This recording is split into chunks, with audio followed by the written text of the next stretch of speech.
Perubahan lanskap pendidikan tinggi global menuntut setiap dosen vokasi untuk memperkuat komitmen sebagai pembelajar sepanjang hayat. Bukan hanya mengajar, tapi juga terus belajar, memperbarui diri, dan beradaptasi dengan tuntutan zaman.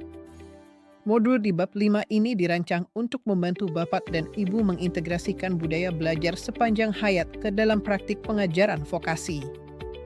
Kita akan membahas prinsip-prinsip lifelong learning, merancang strategi Continuous Professional Development atau CPD, memanfaatkan MOOCs, LMS, forum digital, dan jejaring kolaborasi, serta menumbuhkan sikap reflektif dan adaptif sebagai bagian dari identitas profesional dosen vokasi. Tujuan akhirnya jelas, bukan hanya menghasilkan lulusan yang siap kerja, tetapi juga lulusan yang siap belajar terus-menerus sepanjang karirnya. Budaya belajar sepanjang hayat berarti menyadari bahwa proses belajar tidak berhenti ketika pendidikan formal selesai. Belajar adalah proses yang terus berlanjut seiring berubahnya tuntutan industri, teknologi, dan masyarakat. Dalam perspektif pembelajaran orang dewasa atau andragogi, dosen vokasi dan mahasiswa sama-sama dipandang sebagai pembelajar dewasa yang membutuhkan motivasi internal, pengalaman sebagai sumber belajar, dan konteks nyata yang relevan dengan kehidupan dan pekerjaannya. Disinilah pentingnya self-directed learning, kemampuan untuk mengelola sendiri proses belajar, memilih sumber, mengatur waktu, dan mengevaluasi perkembangan diri. UNESCO menegaskan bahwa pengembangan profesional guru dan dosen perlu didasarkan pada perspektif lifelong learning agar mutu pendidikan terus terjaga dan relevan dengan kebutuhan zaman. Sebagai dosen vokasi, kita tidak hanya mengajak mahasiswa untuk menjadi pembelajar sepanjang hayat, tetapi juga memberi teladan dengan terus mengembangkan diri melalui CPD dan jejaring belajar. Integrasi budaya belajar sepanjang hayat juga tampak pada profil lulusan vokasi yang ideal. Misalnya, lulusan Politeknik Teknologi Informasi yang aktif mengikuti kursus daring terbaru untuk memperbarui keterampilan digitalnya. Lulusan teknik mesin yang giat mengejar sertifikasi profesional secara mandiri demi meningkatkan daya saing karir.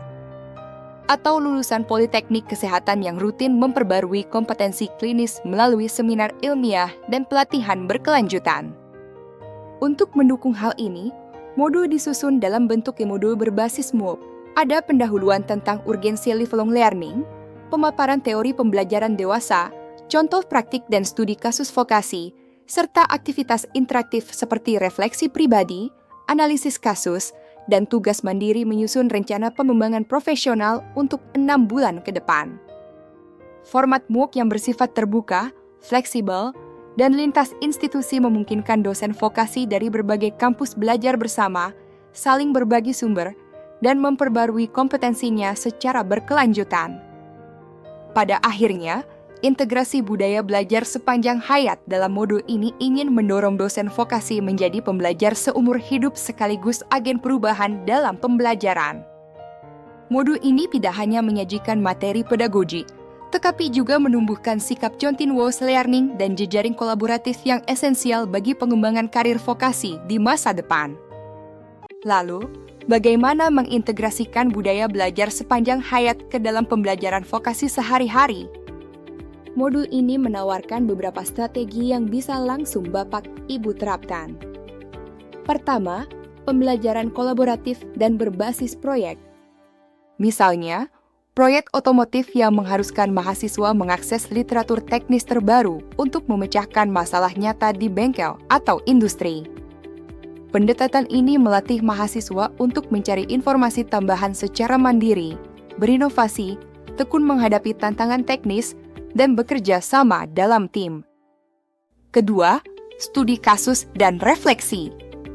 Dosen dapat menggunakan kasus-kasus situasional, seperti penerapan teknologi baru di industri, lalu mengajak mahasiswa menulis jurnal refleksi pribadi. Di sini, mereka belajar menganalisis, menyadari proses belajarnya sendiri, dan merencanakan pengembangan kompetensi berikutnya. Ketiga, integrasi teknologi dan media digital. Video interaktif, simulasi AR/VR, modul daring, dan platform MOOC memungkinkan mahasiswa mengakses materi kapan saja, tanpa batas ruang dan waktu, sambil meningkatkan literasi digital mereka. Keempat, forum diskusi dan jejaring kolaborasi dosen. Melalui komunitas digital atau virtual community of practice, dosen vokasi bisa saling berbagi praktik baik dan solusi inovatif. Contohnya, sebuah politeknik di Kanada membentuk Digital Learning Exchange saat masa pandemi untuk mendukung dosen beralih ke pembelajaran daring. 2 tahun kemudian, komunitas itu masih aktif dan melibatkan ratusan peserta lintas program studi. Inilah wujud nyata lifelong learning, dosen belajar bersama, saling menguatkan, dan terus memperbarui cara mengajar.